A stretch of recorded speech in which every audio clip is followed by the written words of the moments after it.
Ok. Item 55 da pauta, para Andréia.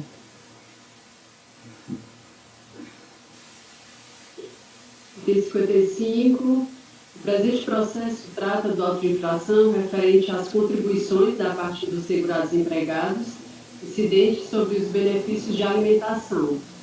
De acordo com o relatório fiscal do auto de infração, temos que o presente auto de infração substitui o auto de infração anterior, deve ficar de X, anulado por vício formal.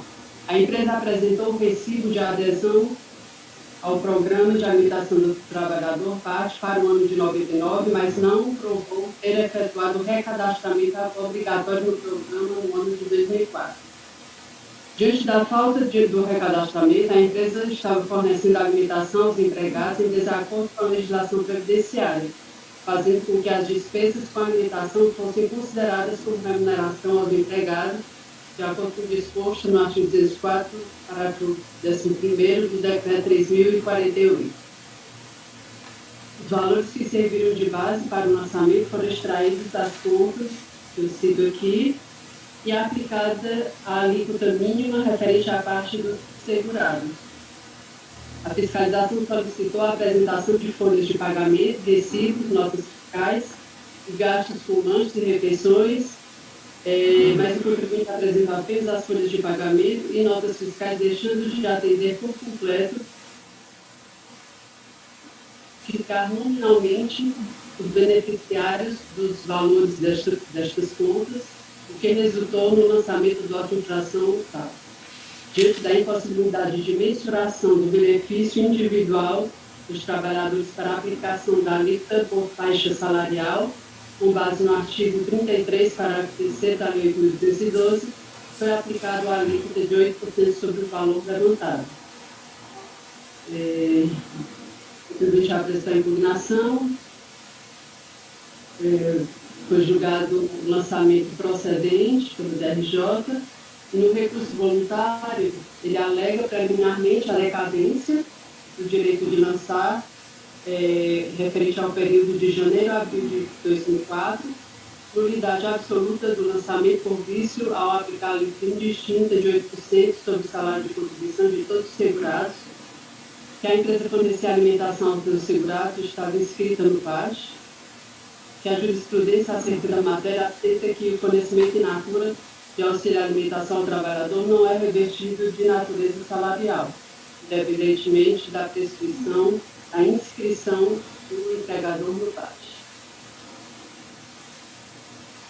O processo apressado em prazo legal e atende aos requisitos de admissibilidade, portanto, dele toma conhecimento.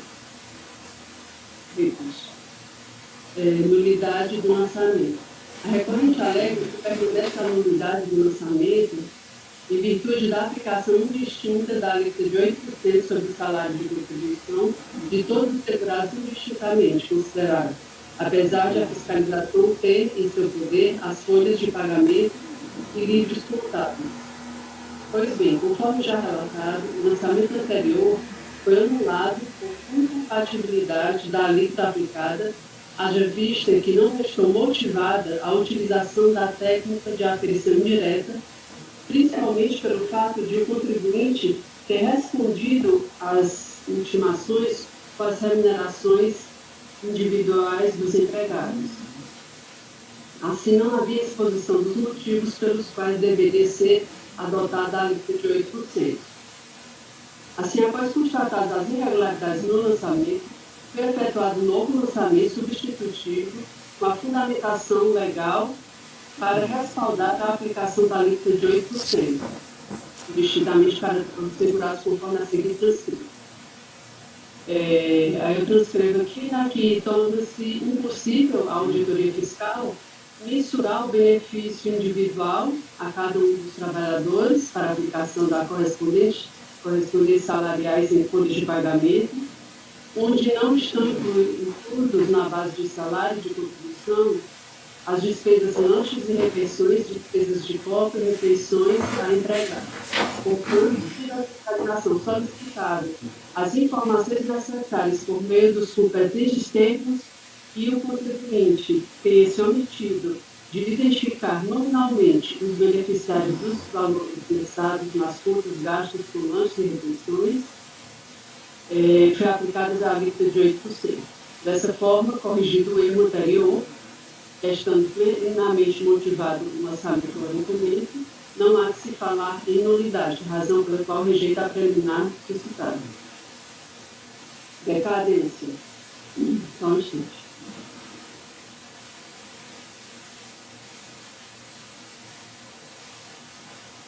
Aduz a recorrente que não há como prevalecer o entendimento esforçado na decisão recorrida no sentido da aplicação do artigo 1732 do CTN, haja vista que o auto de infração anterior lavrado foi anteriormente lavrado pelo lado do vício material, motivo porque pleiteia o reconhecimento da decadência do período de janeiro a abril de 2004.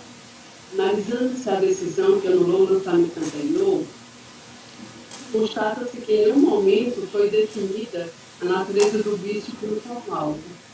Ao contrário, as razões de decidir demonstram claramente que a nulidade ocorreu por falta de motivação do conteúdo do ato, tendo em vista que não foi tipificada com clareza a infração atribuída ao contribuinte, o que tornou impossível a apuração do crédito tributário em face da correta alíquota a ser aplicada ao presente caso.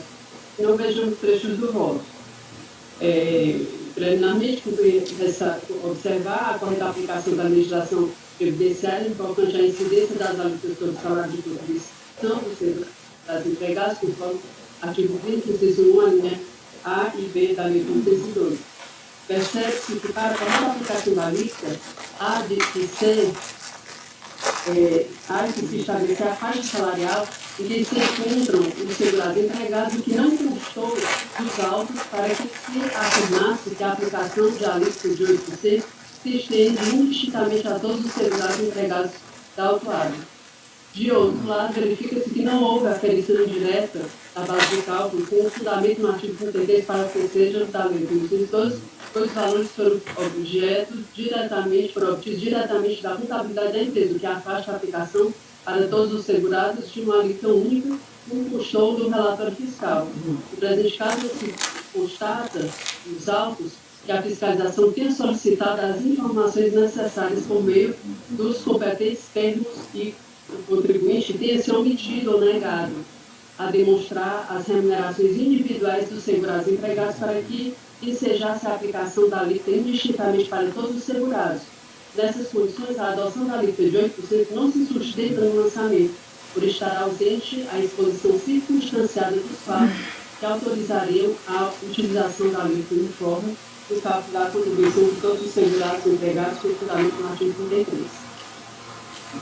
Então, ele entendeu que não apresenta o auto de infração, não é revestido das formalidades legais, razão pela qual deve ser decretada de ofício a sua nulidade. Dessa forma, o vício apurado não foi apenas formal, isso eu estou dizendo, né? Mas sim de estrutura, ou da essência do ato praticado. Haja visto que o defeito constatado foi na própria motivação do ato administrativo, portanto, material, tanto que foi realizado um novo lançamento com a motivação para respaldar o ato administrativo lavrado. No entanto, é dito que, de acordo com a norma discutida no parágrafo único do artigo 149 do CVM, a revisão do lançamento só pode ser iniciada enquanto não extinto o direito da fazenda pública. Nesse diapasão, tendo em vista que o presente lançamento trata de fatos geradores de 1 de 2004 a 7 de 2005, tendo-se perfectibilizado com a intimação do contribuinte em 13 de 5 de 2009, põe-se declarar a decadência do crédito tributário relativo ao período de 1 de 2004 a partir de 2004. Vocês querem apreciar logo isso ou eu faço? O mérito. Pode ir embora, pode passar.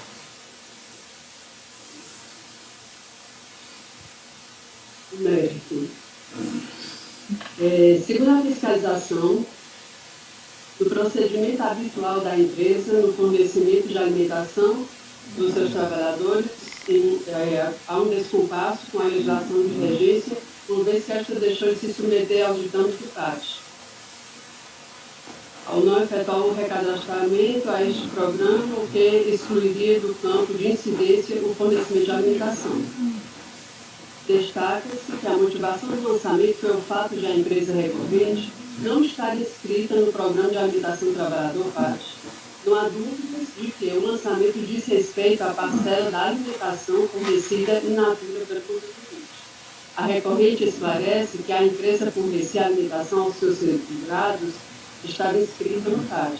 Traz a jurisprudência acerca da matéria. Entendo que assiste razão à recorrente. A partir das decisões reiteradas emanadas do STJ, foi assentado o entendimento no sentido de que o fornecimento in natura de auxílio à alimentação ao trabalhador não é revestido de natureza salarial, independentemente de inscrição do empregador no CAD. Dessa forma, é editado o parecer da prova da PGFN 2117 de 2011, aprovado pelo Ministro de Estado da Fazenda, que deu fundamento à edição do ato declaratório pelo GFN, número 3 de 2001, dispensando uma multa. A apresentação, de contestação e de interposição de recursos pela Fazenda Nacional em ações judiciais que discutam a incidência de contribuição previdenciária sobre o pagamento in natura de alimentação ao trabalhador. Em face do exposto, deve ser excluída a contribuição previdenciária sobre os pagamentos fornecidos in natura para o trabalhador. A minha conclusão é isso do recurso voluntário, a faixa preliminar de nulidade, declaro a decadência do crédito tributário relativo ao período de 1 de 2004 a 2004, no mérito do único provimento.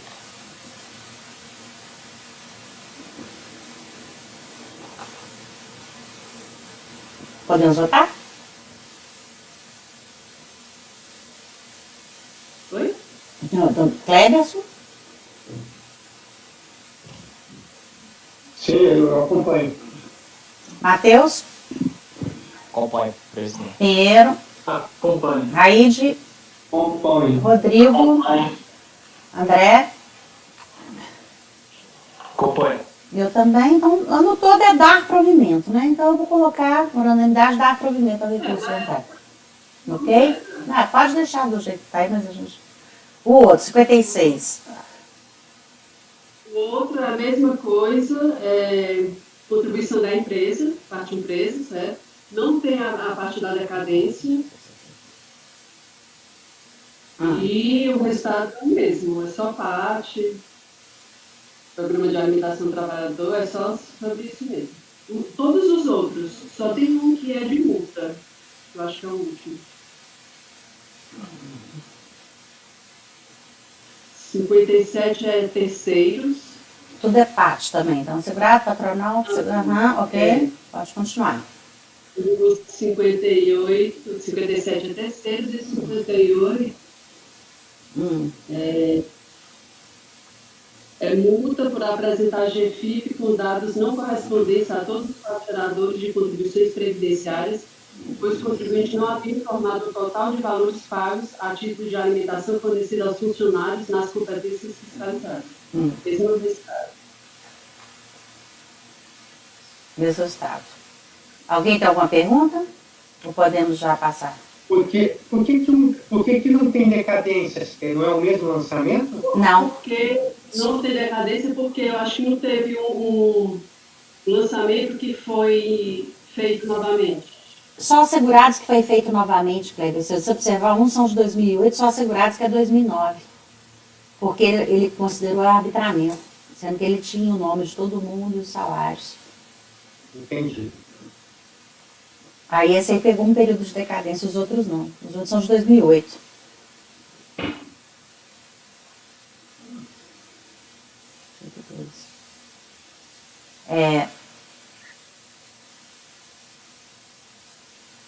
Então, pulamos aí o outro. Agora é seu, Cleberson.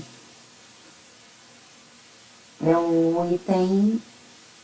Só terminar de preencher aqui. Cardionefroclínica, item 61 da pauta. Então, esses quatro, dar provimento ao recurso, certo?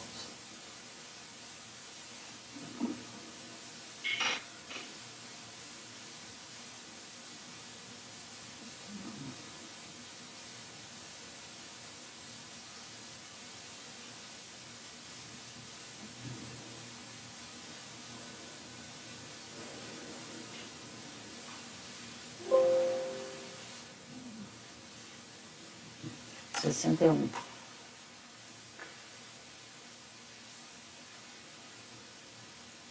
Sem áudio. O item 61.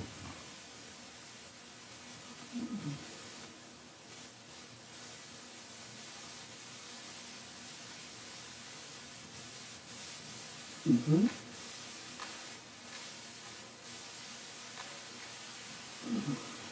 O item 61 é o processo, só para confirmar, porque às vezes é o 213, 2007-89, esse número.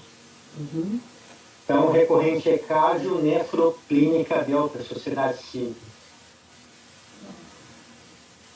Período do lançamento, original,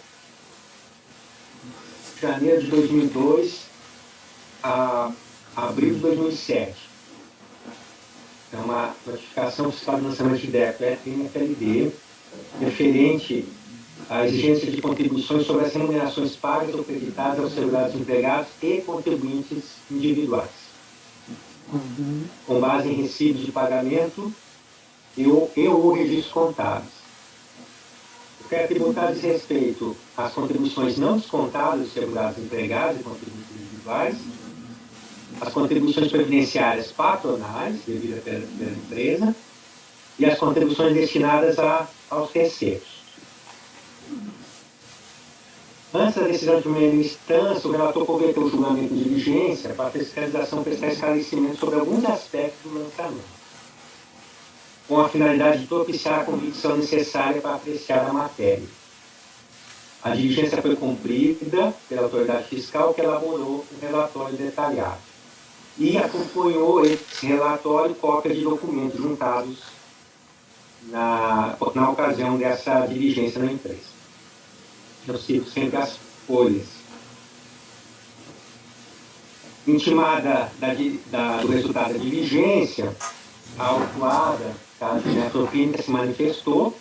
E, em síntese, ela diz que, ao contrário do afirmado da fiscalização, não pretendeu dificultar a atividade fiscalizatória, tampouco obstar uma vistoria in loco nas dependências, e a autoridade lançadora não se desincumbiu do ônus de comprovar os fatos que alegou. Inclusive, parte deles está desprovida de prova documental para embasar a atuação. Julgado em primeira instância, o colegiado decidiu pela decadência até a competência outubro de 2002. Outubro de 2002. E manteve o restante. O recurso voluntário é apresentado e os argumentos em síntese são os seguintes. Parte do lançamento tributário está baseada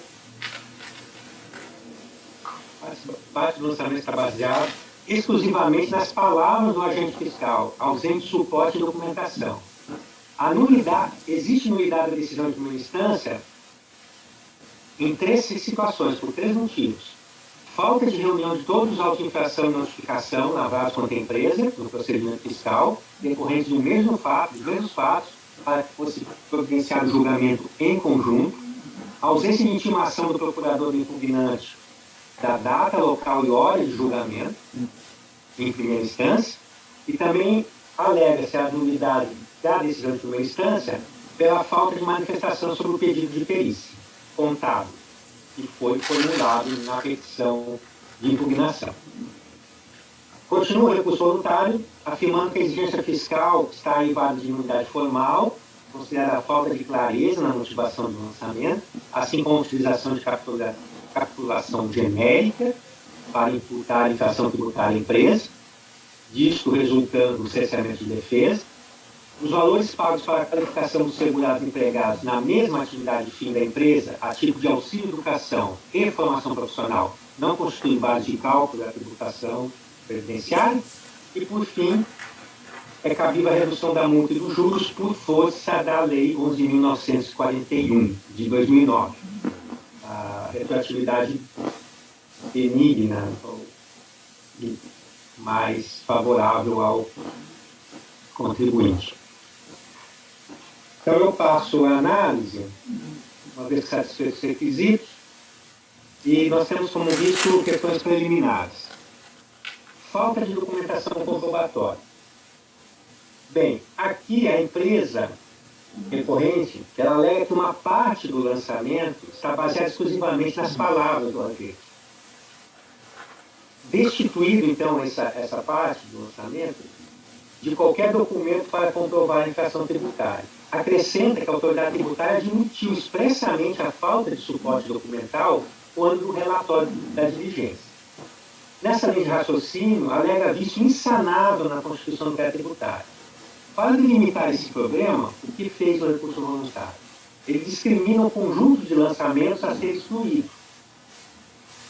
Relativamente ao período novembro de 2002 a março de 2007, e ele oferece uma listagem de nomes, que se inicia por Antônio Guerra e finaliza com Patrícia Souza.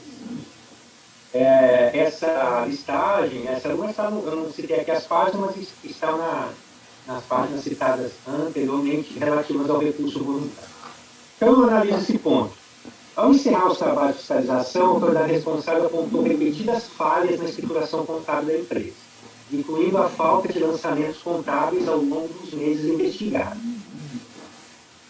Quanto aos valores pagos à segurança empregada e contribuintes individuais, objeto do presente lançamento, ressaltou a falta de inclusão dos nomes e das remunerações nas folhas de pagamento e de efeito. Cito sempre as folhas, para conferência, caso necessário.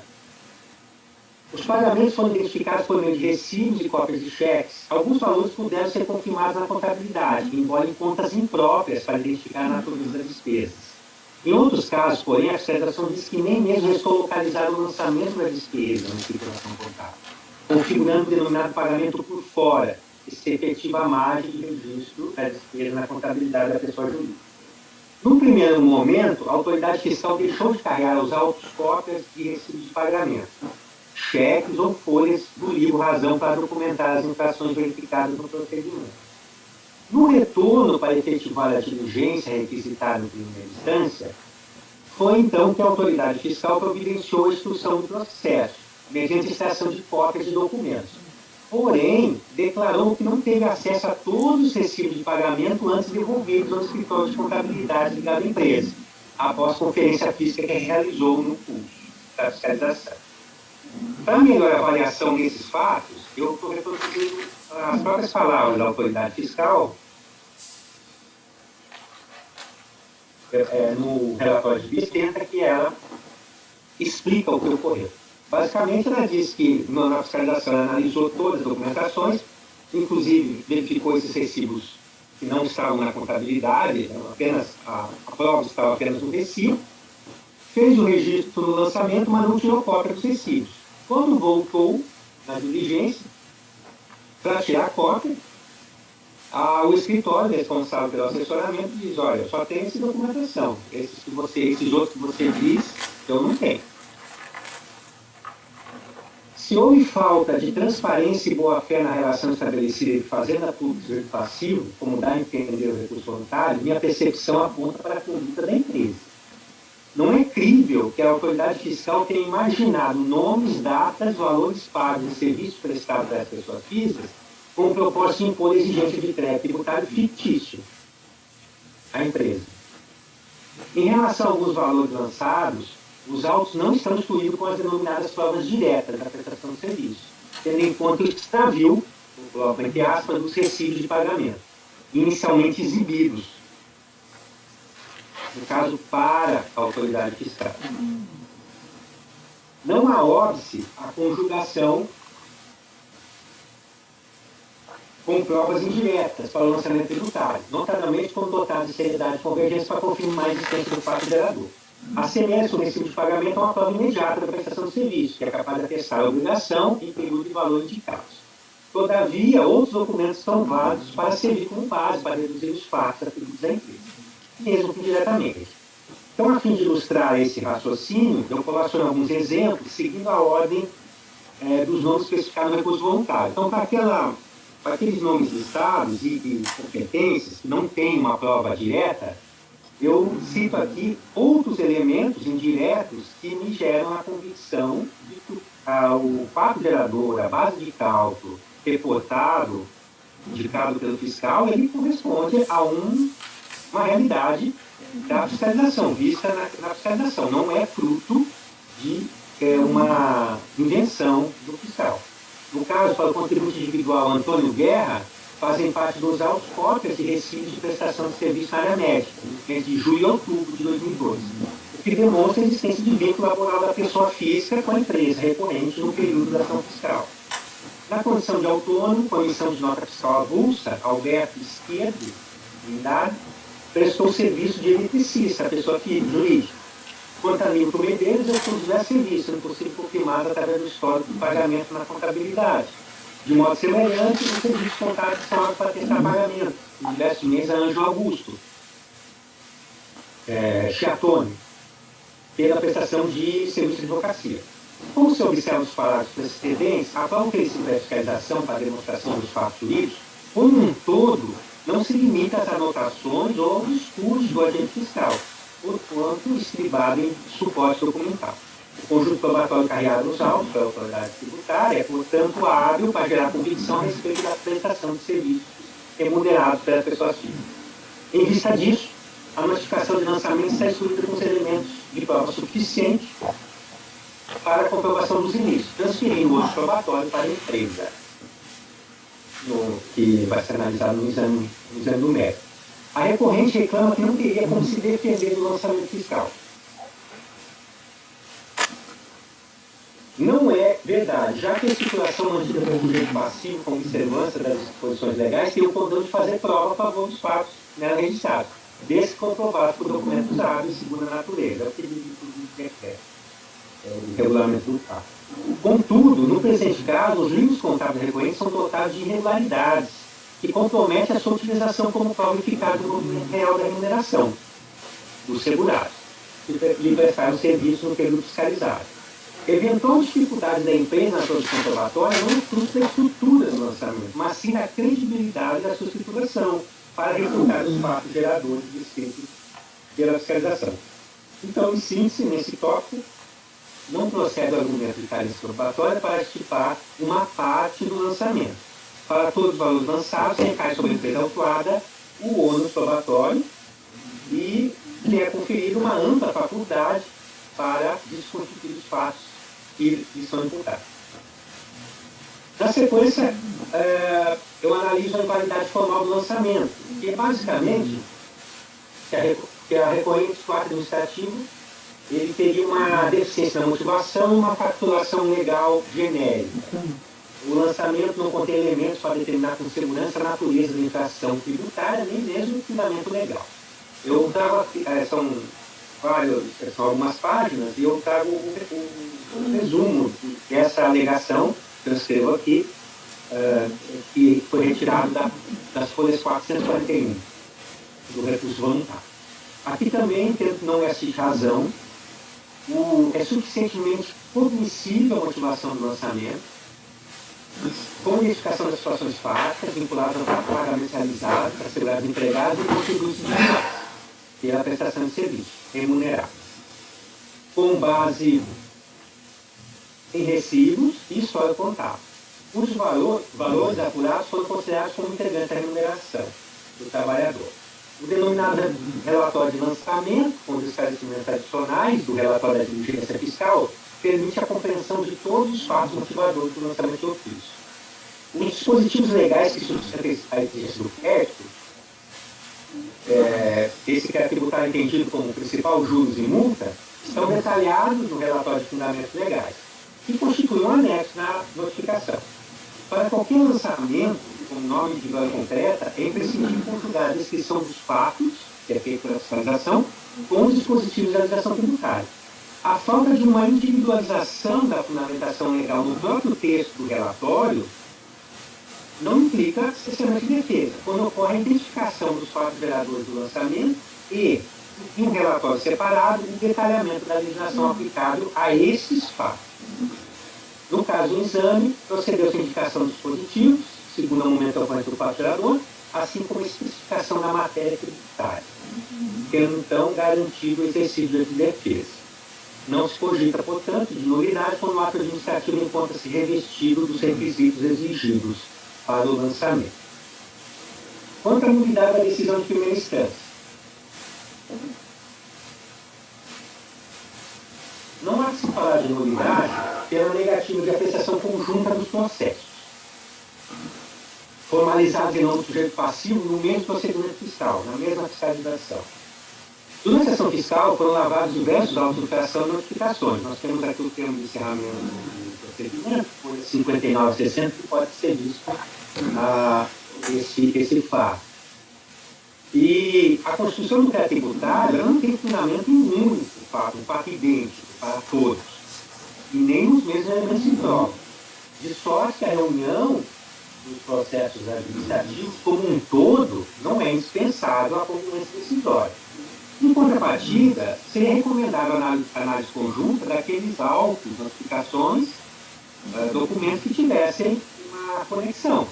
Daí, então, para evitar decisões de despejo de congruência. É a hipótese, então, lançamento de obrigação acessória como principal, quando há uma conexão. No caso específico da GFI. A atuação pelo fato gerador principal, que estamos falando aqui, olha a análise, que é ainda que a LD final 706, 0, provocou também uma auto-infração de obrigação acessória, que é o 37.134.562.6, que foi exatamente pela falta de declaração das remunerações dos segurados empregados e contributos individuais em GFI. Esse auto-infração da obrigação acessória integrou o processo que eu registro, que é o processo 18.329.000.220.2007.81. Ocorre que esse processo de obrigação acessória, ele seguiu o seu curso como era antigamente. Ou seja, seguiu o seu curso independente dos demais e foi julgado. Não cabe aqui analisar o porquê que foi julgado, o porquê que não deveria ser julgado. Só estou trazendo aqui os fatos que ele foi julgado. E encontra-se com decisão definitiva no âmbito administrativo, inclusive tendo sido objeto de acordo na Câmara Superior, por meio desse número, o 5754, no ano de 2017. Então, se garantiu em todas as fases ampla defesa e contraditório. Ao final, foi dado provimento parcial para reconhecer a decadência do crédito tributário, isso eu estou falando na obrigação acessória, até o mês de novembro de 2001, e além disso determinar a retroatividade limita nos moldes em conformidade com a portaria conjunta PGFN-RFB número 14 de 2009. Logo, então, encerrava a reunião dos processos conexos para julgamento conjunto. Diz que é impossível retroagir para desfazer atos administrativos válidos. Um outro ponto sobre nulidade da decisão de primeira instância está a questão da intimação, dia e hora de julgamento local, e eu digo que não há previsão na legislação para a intimação do advogado no julgamento de primeira instância. Então, uma vez respeitados os atos normativos vigentes sobre a matéria, inadmissível a pretensão de tentar anular a decisão, com determinação do retorno dos autos para novo julgamento. A empresa pediu, por ocasião da impugnação, a realização de perícia contábil. E eu reproduzo, então, qual seria a finalidade dessa perícia. Páginas 91 e 92. Está transcrita na sua integralidade, a parte correspondente. Pois bem, o exame pericial então é um meio de prova necessário apenas para quando há a necessidade de uma interveniência no especialista. Não constitui um direito subjetivo do interessado. E cabe ao julgador, como destinatário final da perícia, avaliar se é prescindível ou não e a própria viabilidade da produção da prova técnica, para a elucidação dos fatos. Então, eu digo, nessa linha de raciocínio, que é evidente que a decisão de primeira instância indeferiu o pedido de perícia, mesmo que isso ocorreu de uma forma implícita, levando-se em consideração os fundamentos do acordo recorrido para afastar as questões preliminares. Com efeito, a decisão de piso entendeu pela inexistência do licenciamento de defesa, visto que os fatos geradores estavam plenamente identificados no relatório, com discriminação dos pagamentos, garantidos no exercício de defesa. Desse jeito, a sistemática de apuração da base de cálculo utilizada pela federação, a partir dos recibos, ou quando existia um registro na contabilidade, não justifica por si só o pedido de perícia, diante da concepção da ausência de vício no lançamento. Eu complemento essa análise da DRJ dizendo que a identificação da base de cálculo para a exclusão de auxílios de estudos e formação profissional segurado, que foi a razão que a impugnação, que a empresa ela alegou a necessidade de uma perícia contábil, exatamente para excluir quais seriam as parcelas do lançamento que corresponderiam a essa natureza de verba relacionada à educação.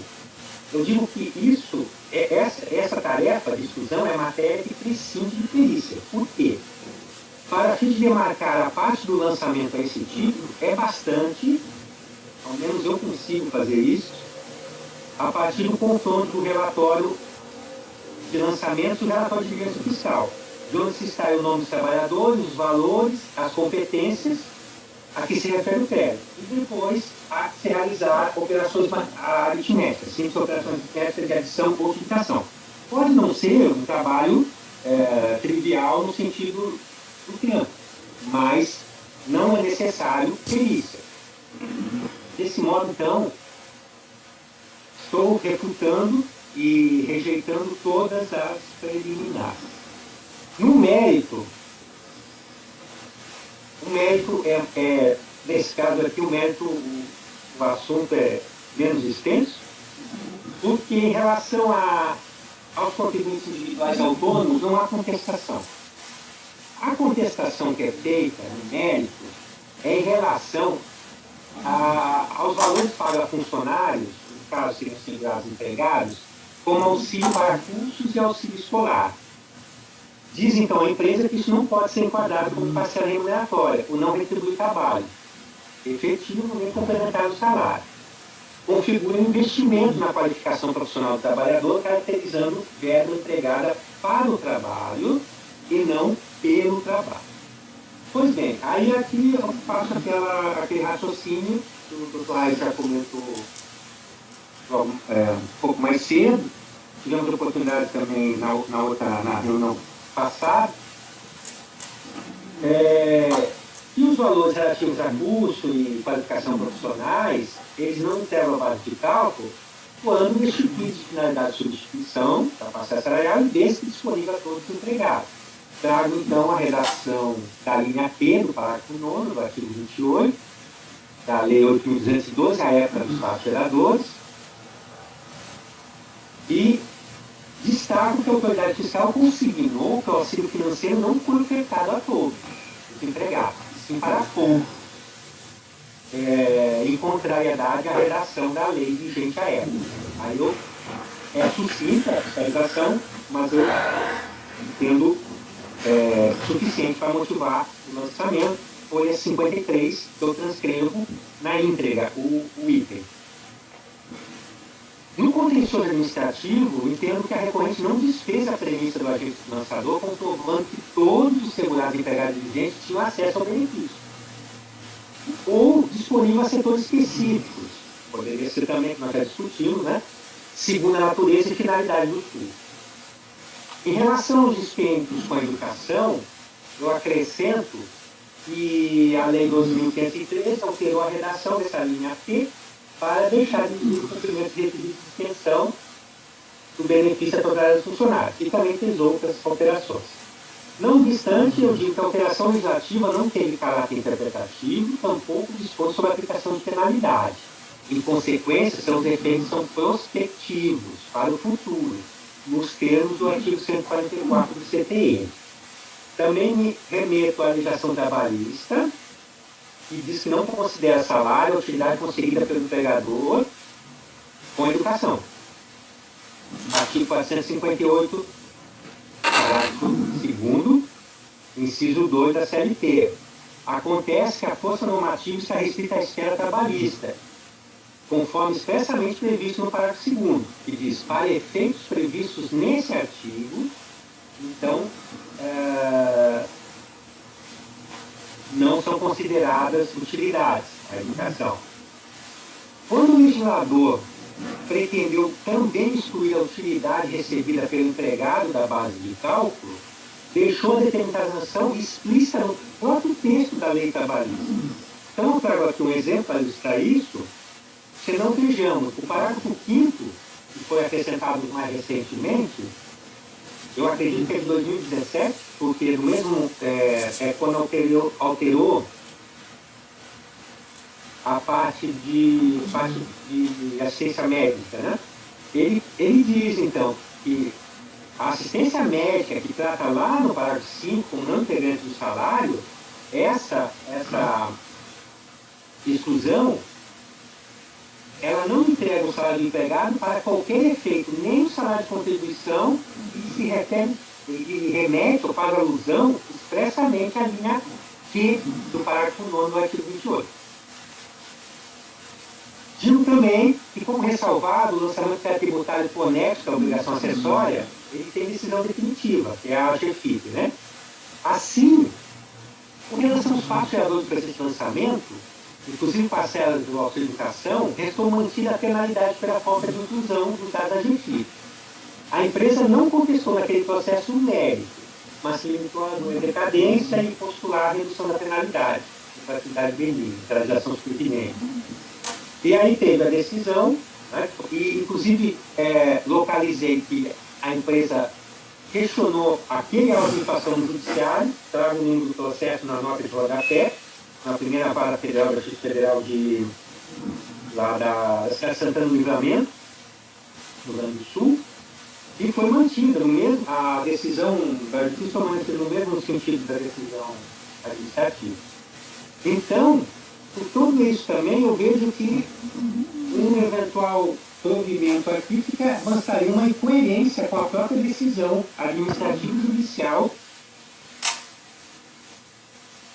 entendendo que tais valores, tais remunerações, compõem o salário ou contribuição, compõe a base remunerada da contribuição previdenciária, tanto que foi mantida na justiça.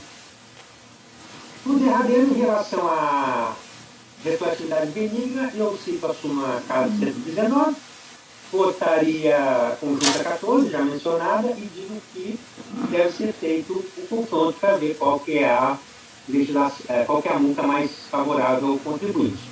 Quanto aos juros, que ele também pede para a retroatividade benigna, eu digo que juros não tem caráter de penalidade. Então, aplicando isso, a legislação vigente na data da sua incidência sobre o crédito tributário.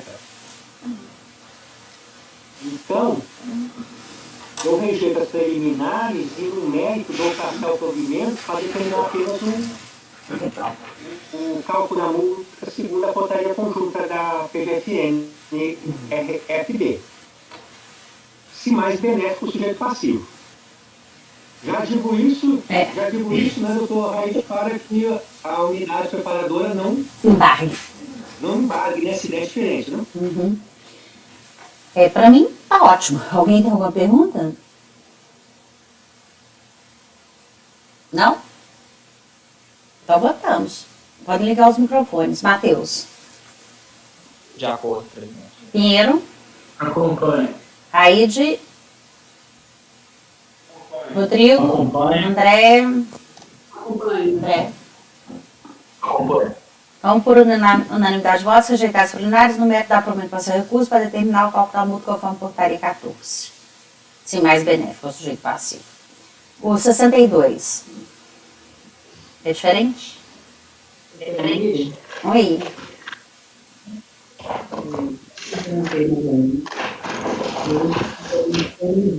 Oi? Aí essa grava. Nós tivemos um problema com a energia. Não, eu tô gravando, pode ficar tranquilo. E essa você quer que manda, né? É para mandar essa, então. A senhora continua gravando até o final. Tá Porque a ok. gente não até agora. Ok. Obrigada. Nada. 62, doutor Cleves. Sim, vou 62.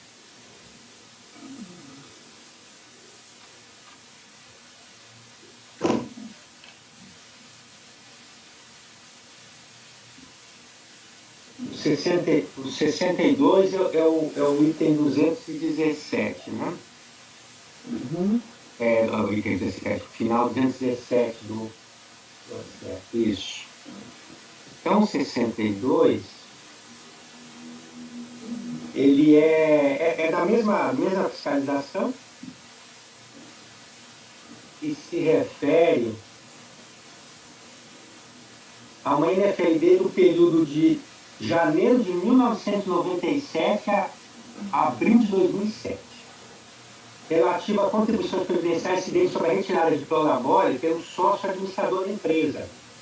Sócio majoritário, senhor João José Andreu Cheque, alguma coisa assim, de Freire. Desculpe pela pronúncia. Decorrente do procedimento de arbitramento da base de cálculo mediante aferição direta. Então, trata-se de uma aferição da base de cálculo do prolabore desse sócio administrador e aferição direta. O lançamento certificado em 2007. Aí, antes da decisão de primeira instância, houve aquela mesma diligência, conversão do programa de diligência, mesmo moldes, a fiscalização cumpriu, fez um relatório e ultimado da diligência. A empresa alegou, no primeiro ponto, que não pretendeu dificultar a atividade fiscalizatória, porque houve lá um incidente que o fiscal tentou fazer uma verificação logo na clínica e não deixaram ele adentrar lá na clínica. E outro argumento, em resposta ao resultado da diligência, foi que a empresa alegou que é completamente descabido o procedimento de arbitramento do labore sócio, administrador, com base em critérios subjetivos, desprovidos de fundamento legal capaz de respaldar as premissas da autoridade. A decisão de primeira instância, do mesmo modo, reconheceu a decadência até o mês, a competência de outubro de 2002, e no recurso voluntário se alega para a reforma a invalidade, né, da notificação formal, não há clareza na motivação, capitulação genérica, que é um capitão de avisos insanáveis, ou cessamento de defesa, visto que o processo administrativo não contém elementos seguros para a determinação da natureza da infração tributária, não contém a legislação tributária, comercial, civil, societária ou trabalhista qualquer estipulação que obrigue o sócio da empresa a receber prolabore igual ou superior aos seus empregados ou prestadores de serviço. Aqui já é uma alegação de mérito. A autoridade fiscal desconsiderou o prolabore declarado. Só um minuto. Só um minuto. Para arbitrar. Só um minuto. Não sei quem está digitando, eu vou sugerir que aperte o F8, porque por mais que o microfone fique mudo, capta o valor do teclado. Aperta o F8 que aí tira o barulho do ambiente, tá? Mas na hora de falar vai ter que apertar de novo. Pode continuar, Cleves. Então, outro argumento de mérito em relação ao arbitramento do prolabore foi que a autoridade fiscal desconsiderou o que tinha sido declarado, o valor declarado. E arbitrou um valor que entendeu correto e reclama a recorrente que a associação pouco se importou se houve recebimento de lucros ou a existência de outras fontes de renda do empresário. E, por fim, o pedido para a aplicação da legislação superveniente, mas benéfica em matéria de penalidade, embora também aqui ele inclua o juro. Então, analiso as preliminares, afirma o recorrente, então, que há deficiência na motivação e capitulação legal, o que acaba influenciando, né, tornando insegura a identificação da inflação, da fundamentação. Da mesma maneira, entendo que ele é suficientemente cognoscível, a motivação do lançamento. A escrituração contábil apresentada, segundo a fiscalização, não registra a totalidade da remuneração dos segurados, razão pela qual a autoridade tributária efetivou o habilitamento do sócio, do prolabore do sócio, majoritário. Não há obscuridade no lançamento, porque o critério de habilitamento, assim como os dados que serviram de parâmetro para a aferição da base, encontram perfeitamente descritos nos documentos entregues ao contribuinte, possibilitando o efetivo exercício contraditório. É verdade que o relator de primeira instância solicitou explicações à autoridade fiscal para melhor convencimento a respeito dos pressupostos utilizados para o arbitramento. No entanto, a avaliação que eu fiz foi que postergar o julgamento do feito, como fez a autoridade de primeira instância, em razão de remanescer dúvidas diante dos fatos presentes nos autos, não significa reconhecer vício e sanado no ato administrativo, ainda mais quando estou garantido à empresa atuada manifestar sobre o resultado da diligência. Os dispositivos legais que sustentam a exigibilidade do crédito tributário, composto do principal juros e multas, estão todos detalhados, com relatório de fundamentos legais. Aí aqui eu repito os parágrafos idênticos ao que eu transcrevi no voto anterior, que é a necessidade sempre da vinculação, né, da análise, descrição dos fatos da fiscalização e fundamentos legais, e que a falta de identificação dos dispositivos legais no próprio texto do lançamento, do relatório, não é óbvio, desde que no relatório separado, como é feito, o detalhamento esteja claro para o contribuinte. Desse modo, então, estou rejeitando a preliminar. No caso aqui, eu chamei aqui de preliminares, tratei no último tópico, mas entendi que aqui eram preliminares, né? Embora tratei num único tópico, um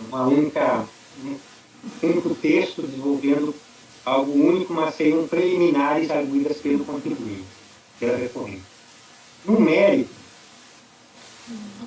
permanece em discussão somente uma parte do crédito, que é a parte não decadente, reconhecida pela primeira instância, que é a competência 11 de 2002, inclusive, e seguintes. A pessoa jurídica declarou a retirada de prolabore de R$1.000 pelo sócio principal, mas isso no período de abril de 1999 a abril de 2005.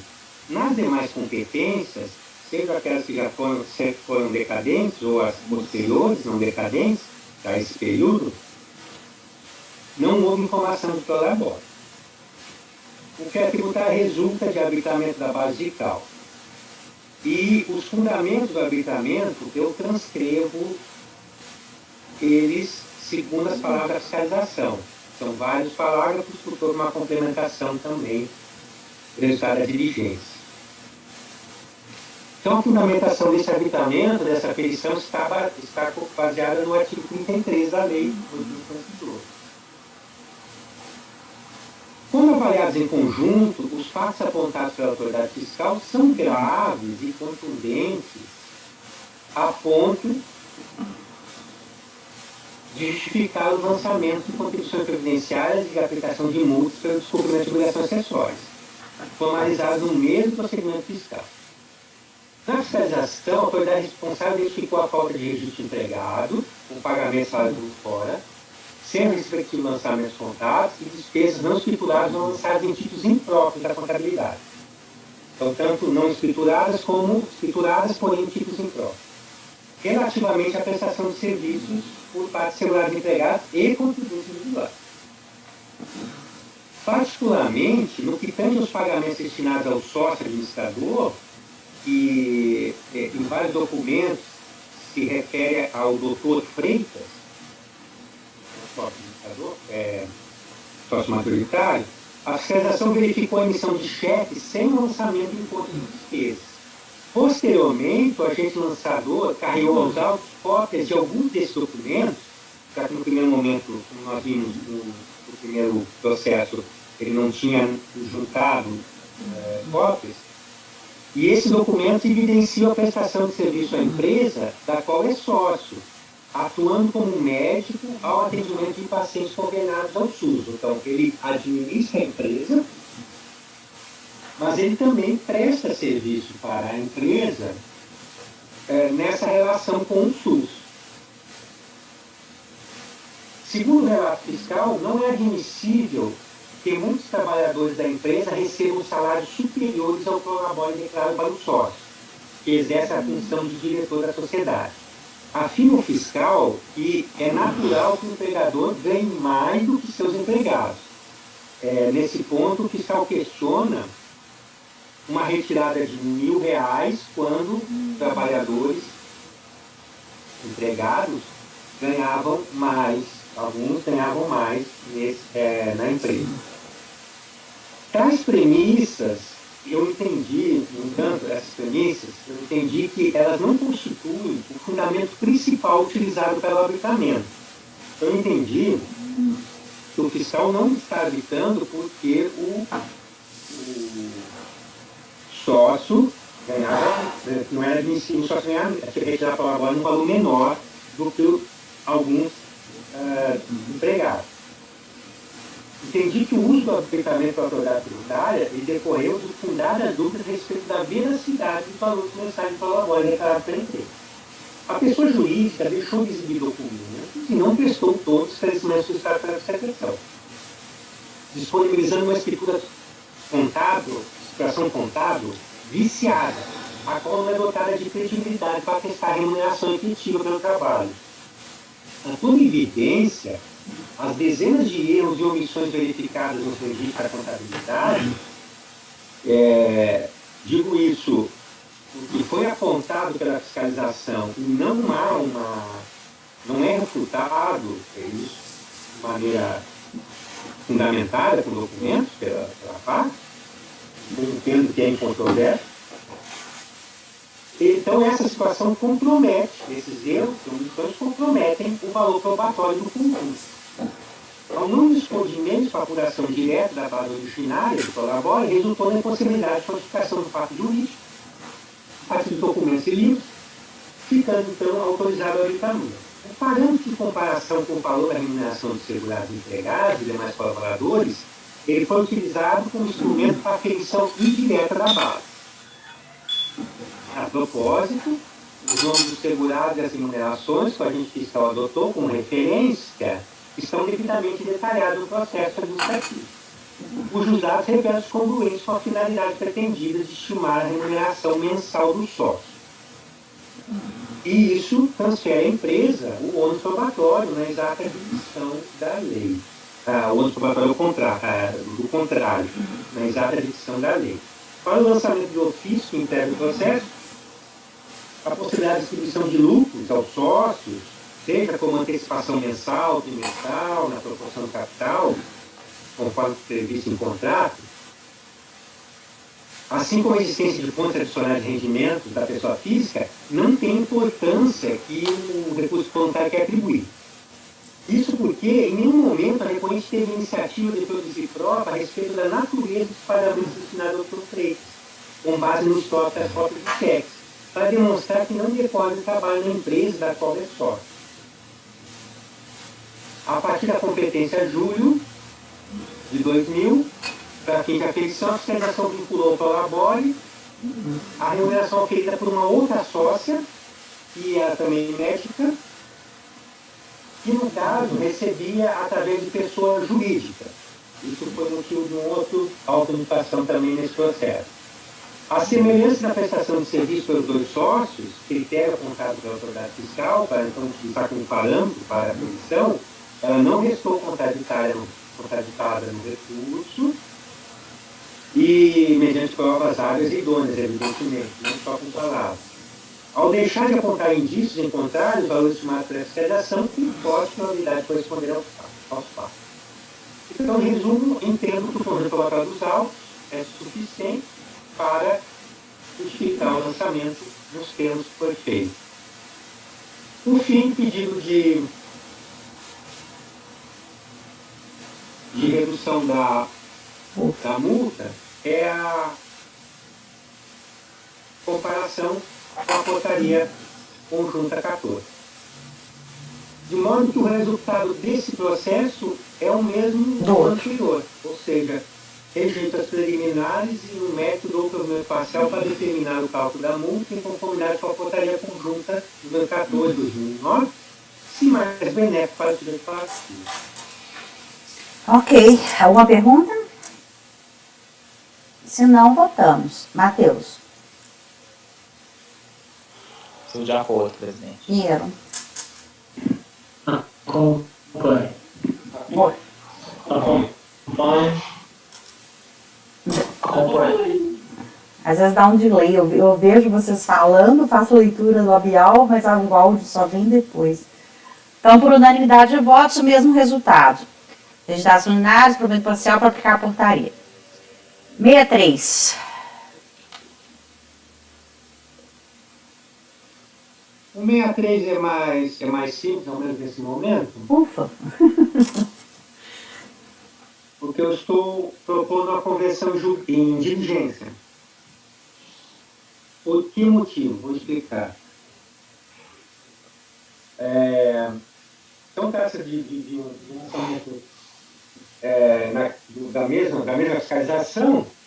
Esse aqui é de março de 1999 a dezembro de 1999, depois de setembro de 2002 a abril de 2007, é o período, as competências do lançamento. E aqui nós estamos tratando da retenção de 12%, incidente sobre faturas fiscais emitidas pela empresa LM da Rocha Freitas e Companhia, que não teria sido retido, os valores não teriam sido retidos pela recorrente, pela autuada.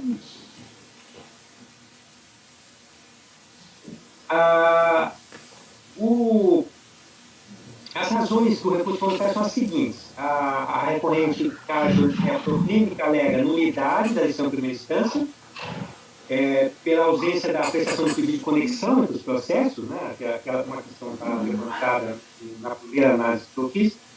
Nulidade do acordo recorrido em razão da ausência de intimação do advogado para participar lá, acompanhar o julgamento, também já foi analisado no primeiro processo. Ele alega a decadência até setembro de 2002, alega que a empresa LM da Rocha, que é a prestadora de serviço, ela sempre esteve inscrita no Simples, no caso Simples Federal. E uma vez obtente do Simples, os pagamentos realizados não estavam sujeitos à retenção. É exatamente esse ponto que eu tenho dúvidas. Porque, segundo o recurso especial 1.112.467 do Distrito Federal, julgado no regime de recurso repetitivo, a primeira sessão do STJ, em 12 de 8 de 2009, inclusive, é o tema 171, ela decidiu que não estavam sujeitos à retenção, ou melhor, a retenção dos 11% não se aplica às empresas optantes pelo regime do Simples. Com isso também deu origem à súmula 425 do STJ. E há também o ato declaratório número 10 da PGFN, com fundamento no parecer 2122, aprovado pelo Ministério da Fazenda, pelo Ministro da Fazenda, né? Seria pelo Ministro da Fazenda. Ministro da Fazenda.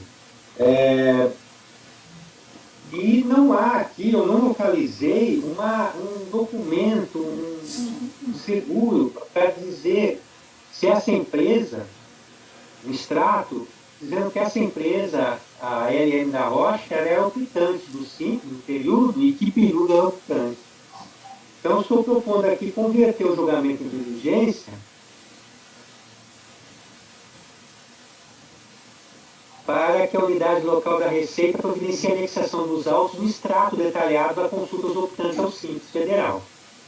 Caso tenha havido exclusão do ofício, uma vez de comunicação da pessoa, especificar o período e a data a que se refere a alteração para que a gente possa, para que possa ser analisada as consequências disso eventualmente. E a apólice de ciência. Ok. Então é isso em relação ao Simples, né? Matheus. Estou de acordo, presidente. Piero. De acordo. Raide.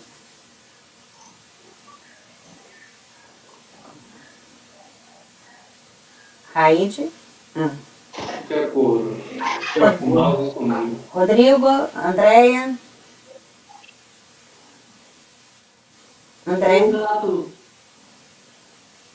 Acompanho o relator. Então, por unanimidade, converteu o julgamento em diligência nos termos do voto do relator. Raide, tem 64, Indústrias Tudor.